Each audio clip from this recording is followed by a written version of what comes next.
3-avgust sanasi Kishinyov aeroportiga ketyapmiz. Moldova davlati Kishinyov aeroportiga. Akamiz kelyapti, o'sha keldilar. Borib akani xudo xolasa kutib olib, o'zimizni yonimizga joylashtiramiz. Keyin akalar mana peshxod chiqadi-yu, enasini emsin.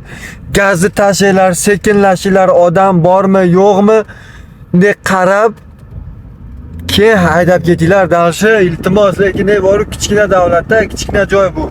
Kishinyovga unaqa katta emas, Tbilisiga o'xshab bir to'pidek keladigan joy. Hamma bir-birini taniydi. Bitta narsa, qanadir bir narsa bo'lib qolsa, tez tarqaladi u narsa. Shu moldovanlarning orasida, taksilarning orasida.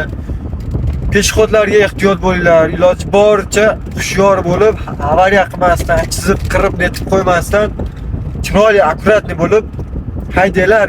Sizlardan iltimos lekin. Mana, yana peshxod, gazni tashlaymiz. Bormi, yo'qmi? Peshxodga yomon qaraydi-da, peshxodga. 2 martami 3 marta peshxodga agar yo'l bermasdan ishtirok qilib olsanglar, pravo lisheniya bo'lar ekan. Da.